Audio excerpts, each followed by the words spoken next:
What's up, supporters? I wanted to give you a quick video on some of the stuff I cut from the WRX footage from the 2002 WRX with Tom, and some of it I just cut because it was recommended that I cut it because Tom's super sarcastic. He's not serious. It's half the time why I have a smirk on my face because he's ultra dry, but people aren't going to get it and it's going to be offensive. So I'm going to show you some of that footage I cut, and then just in general some of the other footage I had to cut out just because of length. So enjoy.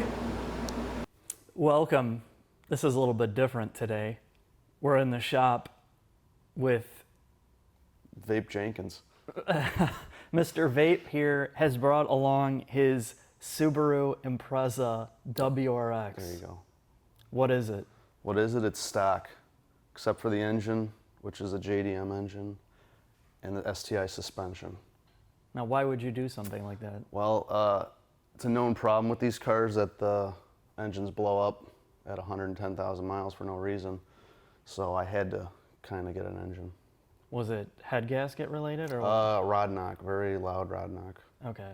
So you put in a special order for a JDM motor from Japan? At the time, they were getting them in Canada, the Forester/STI engines that people didn't know you could swap into these, and I figured out how to swap them. It was fairly cheap at the time, $1,000 for a 30,000 mile engine. Okay. So we're here to talk about kind of the difference where these cars were and this is the first generation WRX in the US, right? Correct. What model year is it? '02.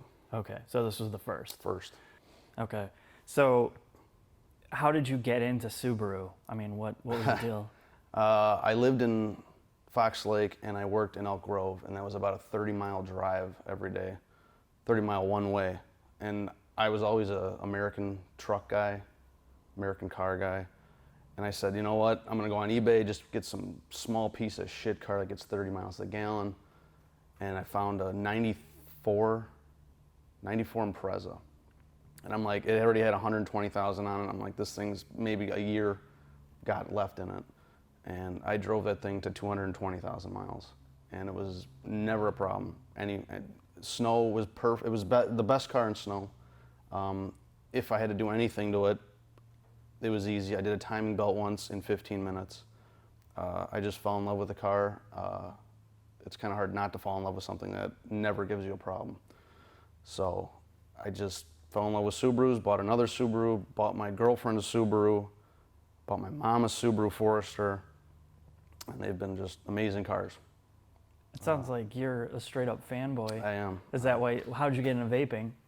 It just comes with the Subaru life. You have to. Did you put a vape vent in or no? No, I have dual vape vents on the seat, and then a switch that hits mass vape if I floor it, go into full boost. So there's got to be some type of negative part of ownership of these types of cars. The turbos do have some problems.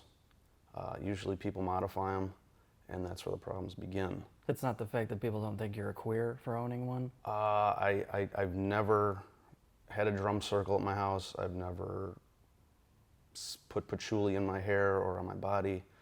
I don't like butt sex. I just like a good, reliable, fast, well-handling car.